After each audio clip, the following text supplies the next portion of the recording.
আসসালামু আলাইকুম। কেমন আছো আমার প্রিয় সকল বন্ধুরা? আশা করি তোমরা সকলে অনেক অনেক ভালো আছো, আনন্দে আছো, সুস্থ আছো। আলহামদুলিল্লাহ আমি অনেক ভালো আছি। আমার সকল বন্ধুদের জন্য রইল অসংখ্য ধন্যবাদ, অনেক অনেক ভালোবাসা ও শুভকামনা।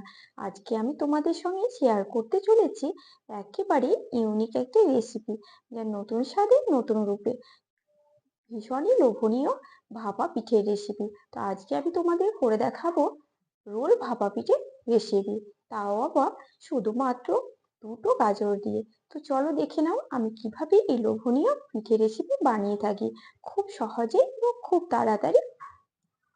তার জন্য তোমরা কেউ স্কিপ না করে পুরো ভিডিওটির সঙ্গে থেকো, আর অবশ্যই একদিন এভাবে ট্রাই করে দেখবে, ভীষণ ভীষণ ভালো লাগবে।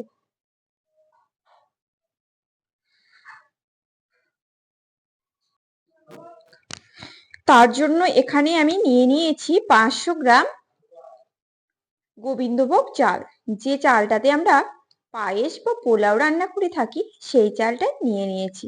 তো এখানে আমি শুকনো চাল নিয়ে নিয়েছি। এবারে একটা মিক্সিং জার নিয়ে নেব, আর এটার সাহায্যে আমি চালটাকে সুন্দরভাবে মিহি করে গুঁড়ো করে নেব। তো তোমরা চাইলে কিন্তু এই চালটাকে আধ ঘন্টা ভিজিয়ে রেখে দিতে পারো, তারপর জল ঝরিয়ে এটাকে রোদ্দুরে হালকা একটু শুকিয়ে গুঁড়ো করে নিতে পারো। তাতেও করে কিন্তু খুব ভালো গুঁড়ো হয়ে যাবে। তো আমি অত কিছু ঝামেলায় গেলাম না, যেটা খুব সহজে হবে সেটাই আমি তোমাদের করে দেখাচ্ছি। আমি একেবারে চাল নিয়ে নিয়েছি, আর চালটাকে এখন আমি শুকনোয় গুঁড়ো করে নেব। তো এটা কিন্তু আমার গুঁড়ো করা হয়ে গেছে। এবারে এটাকে আমি একটুখানি চেলে নেব।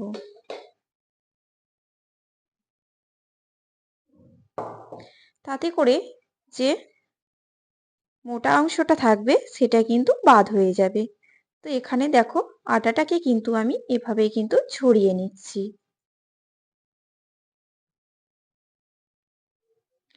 তো সবগুলো আমার সুন্দরভাবে চালা হয়ে গেছে, আর দেখতেই পাচ্ছ কতটা সুন্দর হয়েছে গুঁড়োটা, একেবারে পাউডারের মতো ঠিক। এবারে এখানে আমি দিয়ে দেব আমুলের গুঁড়ো দুধ পাউডার। তো এই আটাটার মধ্যেই কিন্তু আমুলের গুঁড়ো দুধ পাউডারটাকে মিশিয়ে দিচ্ছি। দেখো আমি কিন্তু দুধটাকে পুরোটাকে মিশিয়ে দিলাম, তারপর এটাকে ভালো করে মিশিয়ে নেব। তো এখানে আমি কড়াইয়ে দুধ বসিয়ে দিয়েছি, আর দুধটা দেখতেই পাচ্ছ কতটা ঘন, এটা জাল দিয়ে ঘন করে রাখা দুধ। দুধটাকে এখন আমি ফুটিয়ে নেব। তো দুধটা কিন্তু ফুটে গেছে, এবারে এর মধ্যে আমি সেই আটাটাকে দিয়ে দিচ্ছি, আর আটাটাকে নেড়ে নেব, আর একটা ডো বানিয়ে নেব।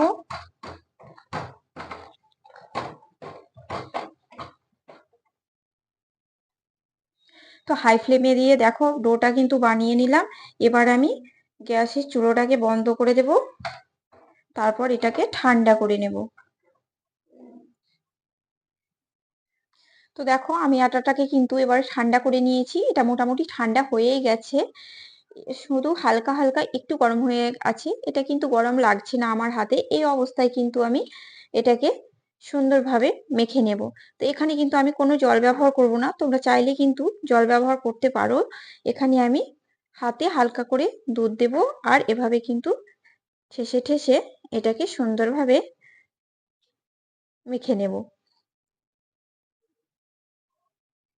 তো অনেকটাই কিন্তু ঠেসে ঠেসে মাখানো হয়ে গেছে, আমি একটু এটাকে নরম করে নেব মেখে। তো পুরোপুরি কিন্তু ডোটা আমার মাখা হয়ে গেছে, দেখো একদম সুন্দরভাবে মেখে নিয়েছি। তো এটা দেখো কালারটাও কিন্তু একটু চেঞ্জ হয়েছে, কালারটা কিন্তু একেবারে সাদা হয়নি, কারণ এটা আমি ঘন দুধ দিয়ে বানিয়েছি বলে কালারটা একটু অফ হোয়াইট হয়েছে। এবারে আমি দুটো গাজর নিয়ে নিয়েছি, দুটো রেডি করে রেখে দিলাম, তারপর দুটো গাজর নিয়ে নিয়েছি।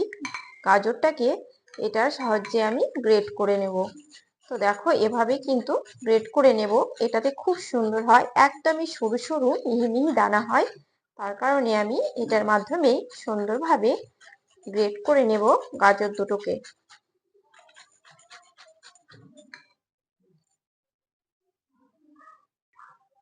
তো দেখতেই পাচ্ছ গাজরটা কিন্তু আমার গ্রেট করা হয়ে গেছে। এভাবে কিন্তু গাজরটাকে গ্রেট করে নিয়েছি। চলো এবার এটাকে বানিয়ে ফেলি। এখানে আমি কড়াই বসিয়ে দিয়েছি আর কড়াইয়ে দিয়ে দিব 1 চামচা ঘি। কড়াইয়ের মধ্যে 1 চামচা ঘি দিয়ে দিলাম। তারপর এর মধ্যে দিয়ে দিব কিছু কুচানো কিশমিশ।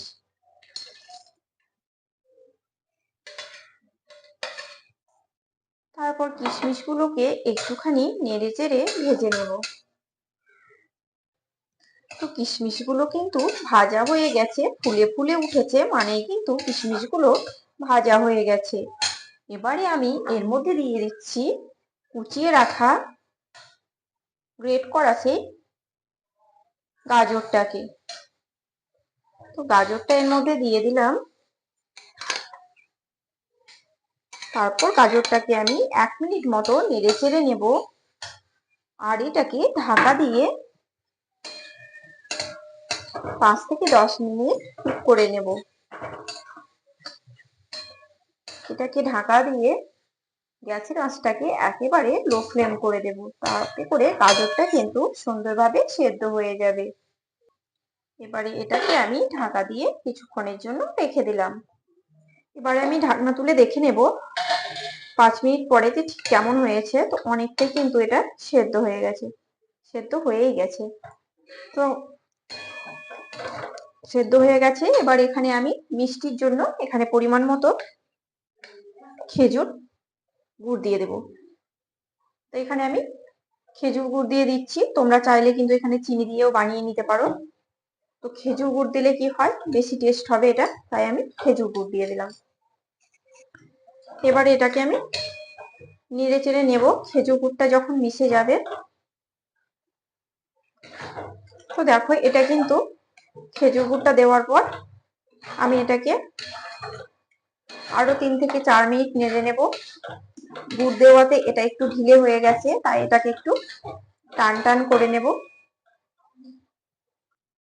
তো এবারে আমি ঢাকনা খুলে দেখে নেব রসটা ঠিক টেনে নিয়েছে কিনা। তো রসটা দেখো একদমই শুকো শুকো হয়েই এসেছে।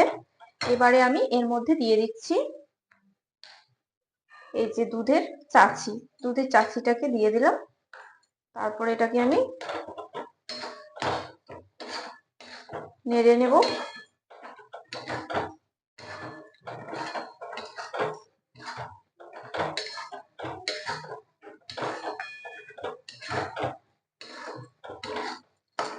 দেখো এটা কিন্তু একেবারে টান টান হয়ে গেছে। এবারে সবশেষে দিয়ে দিচ্ছি এই যে আমুলের গুঁড়ো দুধ। এই আমুলের গুঁড়ো দুধটা দেওয়ার পরে কিন্তু অপূর্ব সুন্দর একটা টেস্ট আসবে আর ভীষণ ভালো লাগবে খেতে। টেস্টটা কিন্তু দ্বিগুণ বেড়ে যাবে গুড়টার। অল্প অল্প করে দিয়ে দিচ্ছি আর এভাবেই কিন্তু নেড়ে নেব। তারপর আমি গ্যাসটাকে অফ করে দেব, বন্ধ করে দিয়েছি। আর সবশেষে দিয়ে দিচ্ছি এই 1 চামচা ঘি। তারপর এটাকে আমি নামিয়ে নেব নেড়ে চেড়ে। তো প্রথমে আমি একটা রুটি বানিয়ে নেব, তার জন্য এটাকে গোল করে নিচ্ছি। তো এটা আমার গোল করা হয়ে গেছে আর দেখতেই পাচ্ছ একটু মোটা সাইজের নিয়েছি, মানে রুটির থেকে ডবল আর কি। তো এখানে এটাকে আমি রুটি বেলে নেব, বড় করে একটা প্রথমে রুটি বেলে নেব। এভাবে কিন্তু রুটিটাকে বেলে নিচ্ছি চাপ দিয়ে চাপ দিয়ে।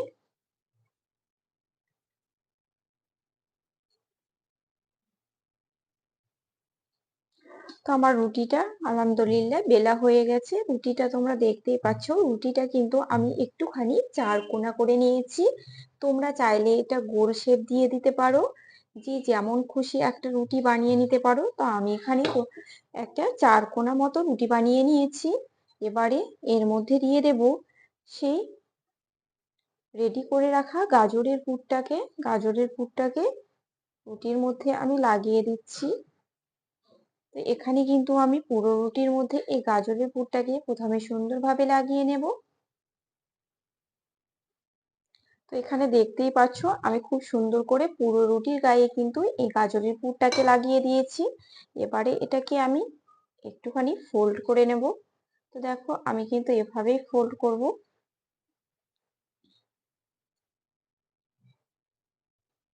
তো এটাকে আমি একবার ফোল্ড করে নিয়েছি। এবারে রুটির গায়ে আমি এভাবে একটুখানি জল লাগিয়ে দিচ্ছি, কারণ রুটিটা যেন খুলে না যায়।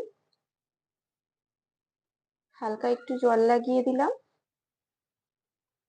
তারপরে আমি আরো একবার ফোল্ড করে নিচ্ছি। তারপর একইভাবে আমি জল দিয়ে দিচ্ছি। তারপর এটাকে আমি আরো একবার ফোল্ড করে নেব। আর এই দুই মুখটাকে আমি এভাবে কিন্তু মুড়ে দিচ্ছি।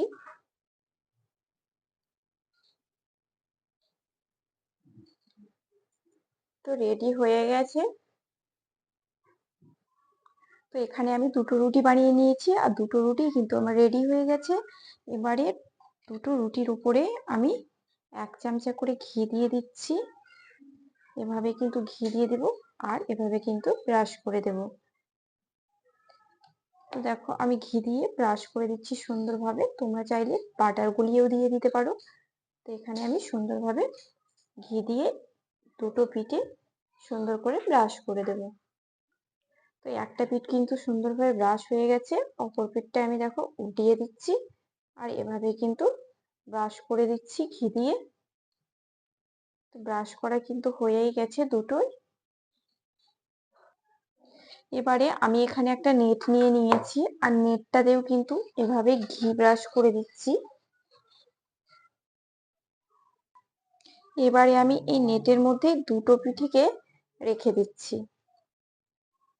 দেখো আমি কিন্তু দুটো পিঠেকে এই নেটের মধ্যে রেখে দিলাম। তো এখানে কিন্তু আমি কড়াইয়ের মধ্যে জল বসিয়ে দিচ্ছি, জলটাও কিন্তু গরম হয়ে এসেছে। এবারে আমি নেটটাকে এটার মধ্যে বসিয়ে দিলাম। তারপর আমি পিঠেগুলোকে ঢাকা দিয়ে ঢেকে দেব, আর 10 মিনিট মতো অপেক্ষা করব। এবারে আমি 10 মিনিট পর দেখে নেব ঠিক কেমন হয়েছে।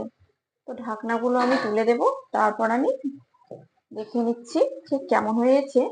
তো এটা দেখে বুঝতেই পারবে কালারটা চেঞ্জ হয়ে আসবে আর একটুখানি নরম হয়ে আসবে। তো পিঠেটা কিন্তু রেডি হয়ে গেছে। এবার এটাকে আমি নামিয়ে নেব, তারপর কিছুক্ষণ ঠান্ডা করব, নইলে কিন্তু পিঠেগুলো ভেঙে যেতে পারে। তো পিঠেটা কিন্তু একটু ঠান্ডা হয়ে এসেছে, আর দেখতেই পাচ্ছ কতটা ঘি দিয়েছি। ঘি দেওয়াতে কিন্তু খুব সুন্দর একটা ফ্লেভার বেরিয়েছে। এবার পিঠেগুলোকে আমি কেটে নেব। তো সামনের অংশটা একটু শুধুমাত্র বেশি মোড়ার জন্য রেখেছিলাম রুটিটাকে, সেটাকে কেটে দিলাম। এবার দেখো আমি পিস পিস করে রুটিগুলো গোল গোল করে এটাকে সুন্দরভাবে কেটে নিচ্ছি।